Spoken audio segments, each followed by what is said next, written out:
Valuing Christmas, a secular perspective.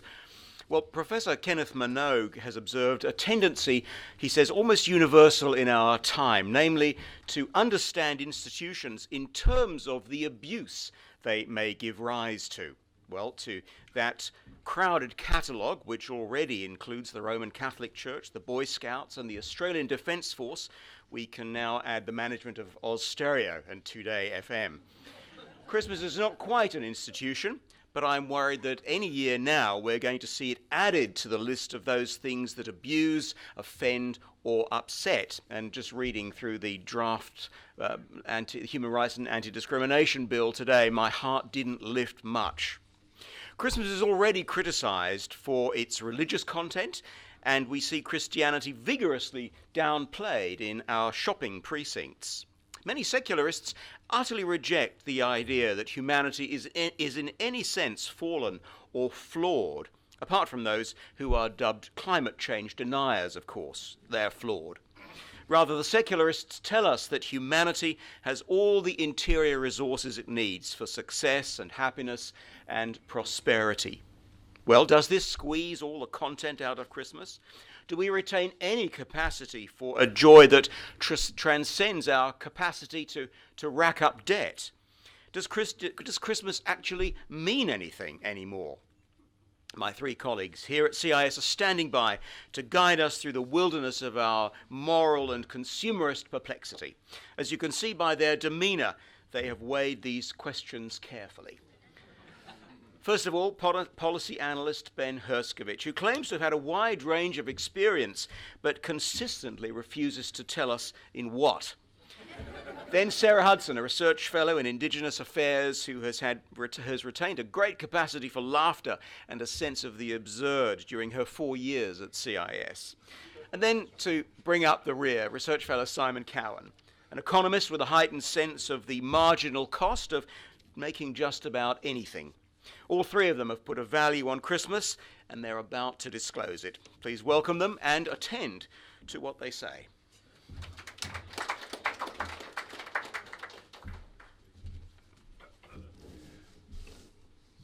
Good evening, ladies and gentlemen. Thank you, Peter, for the introduction, and thank you for being here tonight to celebrate Christmas with the CIS.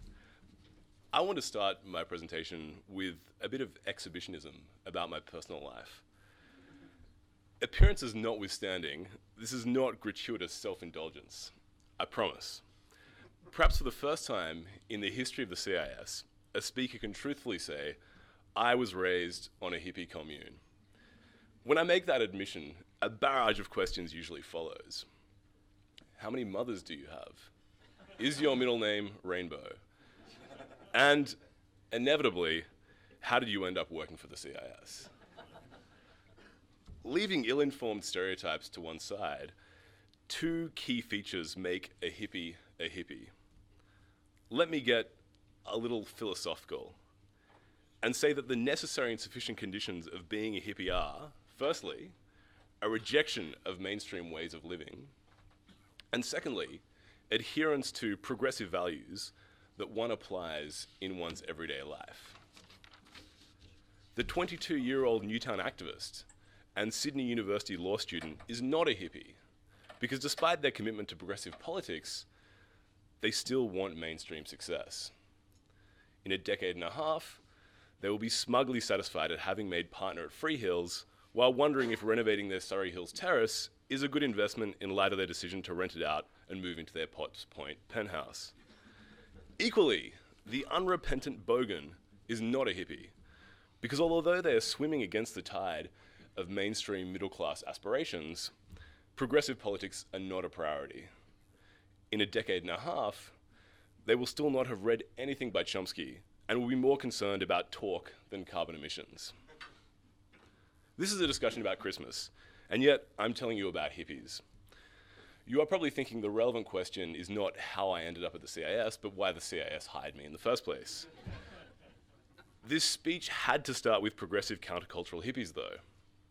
This is because, as surprising as it might seem, the hippie commune version of Christmas gives us a valuable insight into how this once inextricably Christian celebration can survive in an increasingly irreligious and non-Christian Australia. Despite the progressive countercultural values of the hippie commune, one tradition is almost religiously adhered to. Without fail, Christmas is marked with the standard combination of overeating and gatherings of families and friends. A hippie commune Christmas may largely lack religious iconography, and there are unlikely to be any references whatsoever to Jesus, much less theological messages. Nevertheless, the humanist hippie commune version of Christmas points us in the direction of Christmas's enduring value in a secular age.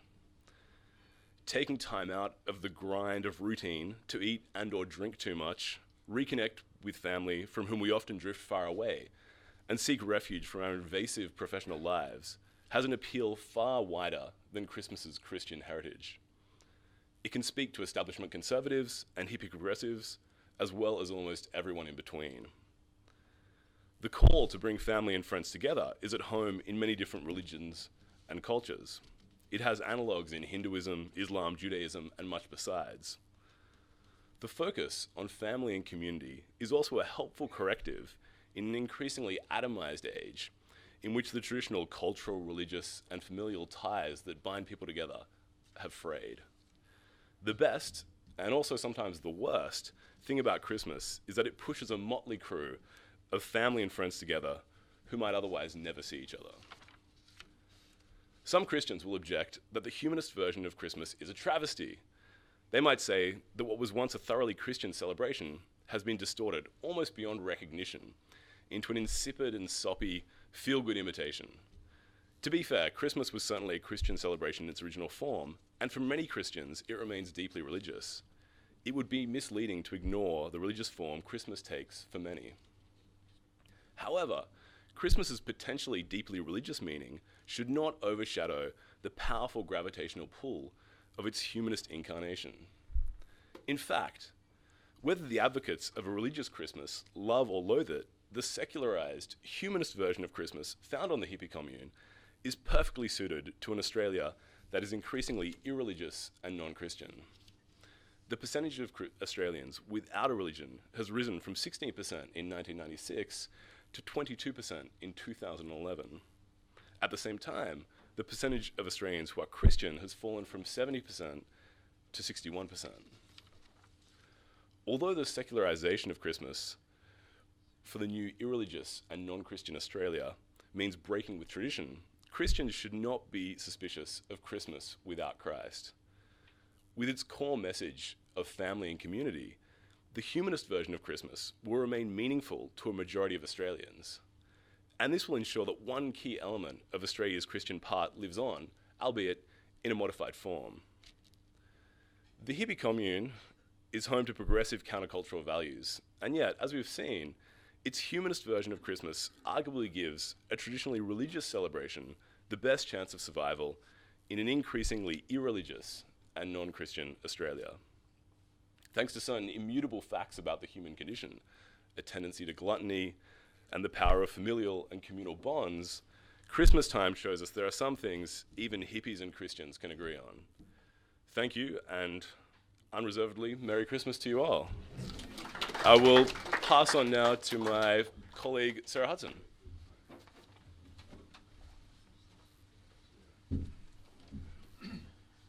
Hi, good evening everyone, and thanks for coming tonight. What does Christmas mean for those people living in Australia who are not Christian? Although the Christmas story is about the birth of Jesus Christ, many people in Australia celebrate Christmas without any reference to Christianity. Christmas in Australia has become increasingly a secular festival, with most people focusing on gift giving and spending time with their family than on the Christian elements such as attending midnight mass. Many argue that Christmas has become too commercialised, that all people care about are the presents. A parody and playful resistance against the commercialisation of Christmas is the secular holiday festivus, described as festivus for the rest of us, celebrated on the 23rd of December. Festivus became part of popular culture after featuring on an episode of Seinfeld in 1997. The idea of Festivus came from writer Dan O'Keefe, who started practicing it with his family in the 1960s, and it was his son Daniel who wrote the episode of Seinfeld. The holiday celebration includes an unadorned aluminium Festivus pole, practices such as the airing of grievances, and feats of strength, and the labelling of easily explainable events as festivus miracles. But do people who don't wish to celebrate Christmas have to go that far? Do we need to take the Christ out of Christmas and call it Happy Holidays to appeal to all denominations? Or can non-Christians come to terms with living in a secular society that practices Christmas? Picture a suburban street with houses lit up with Christmas lights, living rooms with decorated pine trees and piles of presents. How does it feel to be one of the few families in that street not celebrating Christmas? As a convert to Judaism, I know what it feels like to have a Hanukkah menorah in my window instead of Christmas decorations. Christmas can be a time of year when Jewish people consider their relationship with the wider community. For many, it is one of the few times of the year when they feel noticeably different from other Australians. One Jewish woman explains her experiences of the Christmas holiday period, the dread of anticlimactic nothingness when everyone breaks up for the year. Her friends and workmates have so many errands to run and events to plan before spending time with family. Although she experiences it as a welcome time off, it is too quiet, with hardly any of her friends around to enjoy it with. Some Jews, particularly those who have intermarried, have adopted Christmas festivities, while others emphatically reject the rituals and symbols of Christmas. Others have sought ways to meld Christmas and Hanukkah. In effect, Christmas is a prism through which Jewish people can view how their identity has been shaped by the society they live in. In my family, we do not celebrate Christmas in our home, but we do celebrate Christmas with my side of the family and our friends in their homes. I also give my children gifts on Hanukkah, although that is not part of my husband's family tradition. Sad at having to give up all the celebrations I enjoyed as a child, particularly Christmas stockings, and influenced by American Jewish traditions, I give my children one small present on each of the 8 days of Hanukkah. The practice of gift-giving at Hanukkah is not new. Traditionally, children received Hanukkah gelt, gold, coins, or chocolate money, but it has evolved, perhaps in response to increasing consumerism in society, but also perhaps because today's Jewish parents do not want their own children to feel left out of the gift-giving and receiving of Christmas as they did when they were children. Indeed, in retrospect, I may have gone too far with the gift-giving over 8 days. My children don't feel envious of those who celebrate Christmas and believe Hanukkah is better because they get more presents. Some Jewish families, particularly interfaith ones, celebrate Christmaka, which, although it tends to be open to individual interpretation and poetic license, usually includes a Christmaka bush festooned with a Star of David at the top. Jewish people who hold strong religious beliefs are unlikely to practice any Christmas traditions, but this doesn't mean they want to ban Christmas.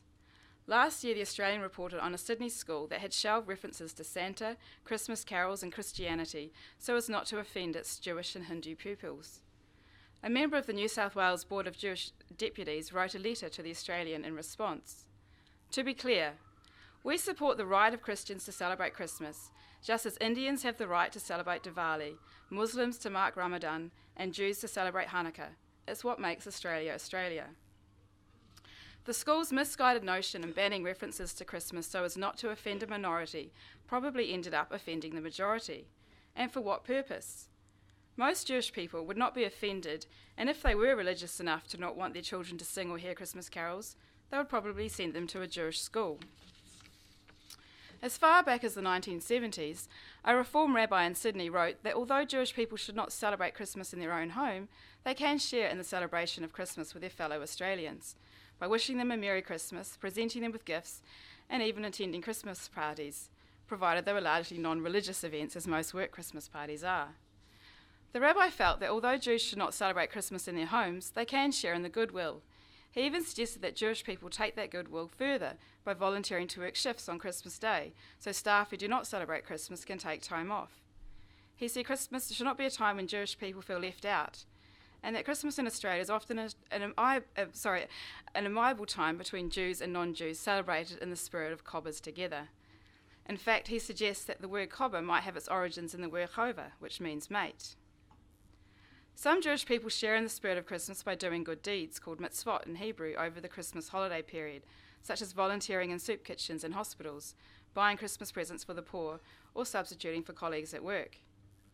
A number of Jewish people find volunteering a way of combining the Jewish value of tikkun olam, which means repairing the world, with the Christmas message of bringing joy to the world and peace and goodwill to all. And perhaps that is what the Christmas message really is. Although it is wonderful to receive presents, it always feels better to give. Thank you very much, and Merry Christmas.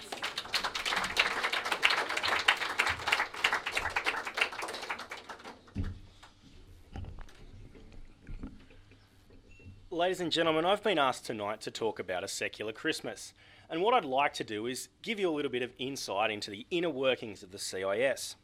The first thing we did around the office when we came up with this topic was immediately start telling jokes about a politically correct Christmas. So Mary would be on welfare, and Joseph is certainly not in the picture anymore. I mean, to me, Immaculate Conception sounds a little bit like a child support scam.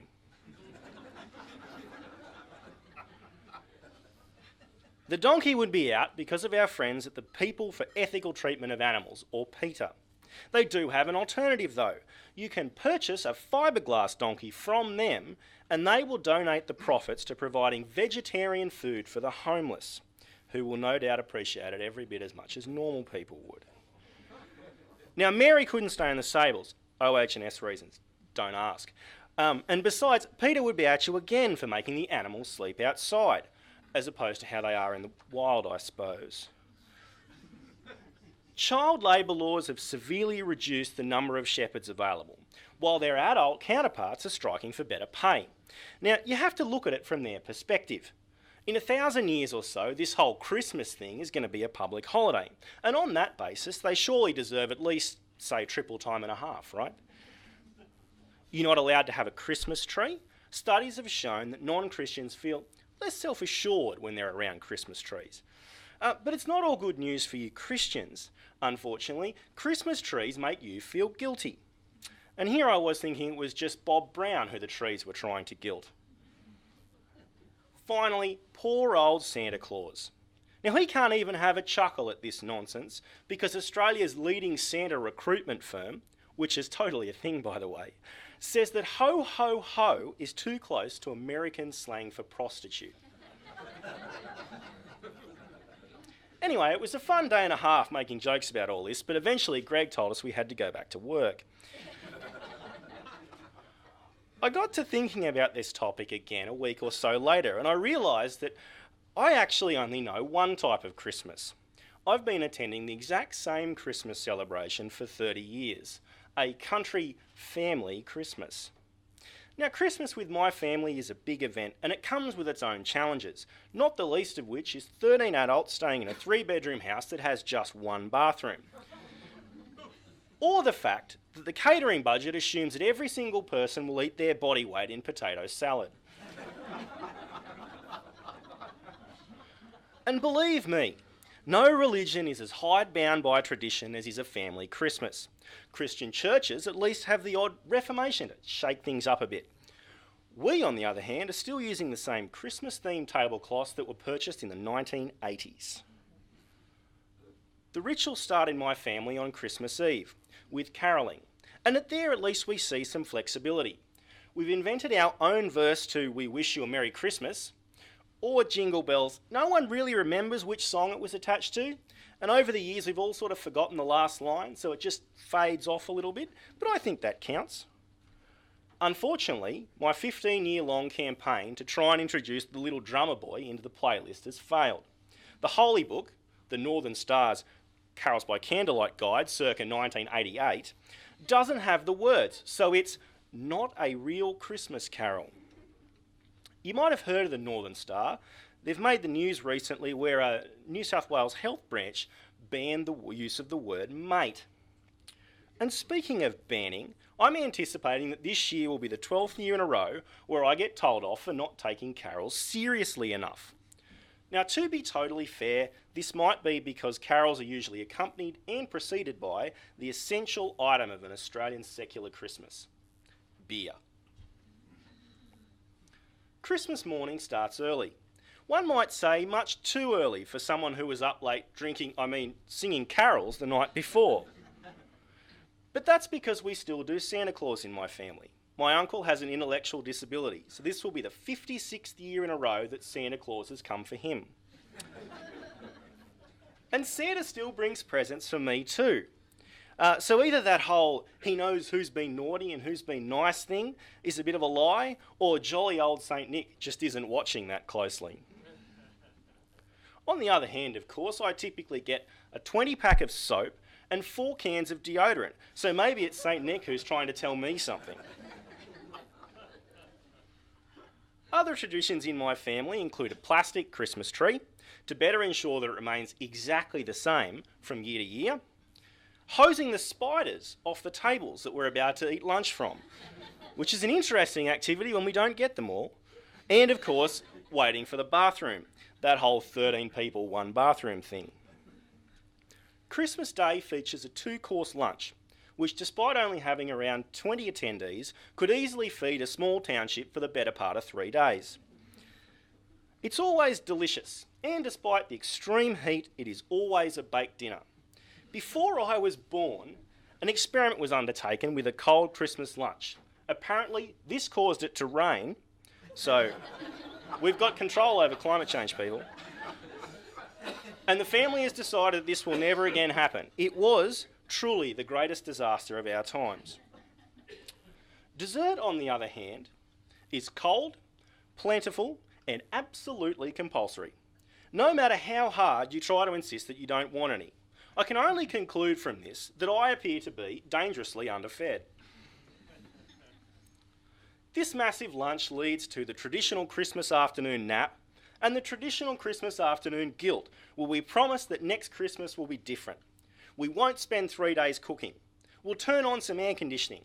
By God, next year we will buy new tablecloths. Of course, we never mean it. Almost every family has these similar little rituals that they think of when they think about Christmas, if not exactly the same tablecloths from the Reagan administration like we do. And while Christmas means different things to different people, the universal themes such as peace on earth and in the kitchen, togetherness and potatoes are common to most. So when you get right down to it, a secular Christmas isn't really that different from any other. It's traditional, frantic, and thankfully it only happens once a year. I can't wait. Thank you.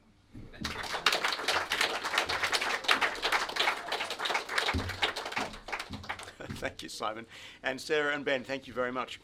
Well, I wasn't sure at 6 o'clock or 6:30 when I first stood here, but now I do feel rested, refreshed, renewed and ready for Christmas. And I hope you do too.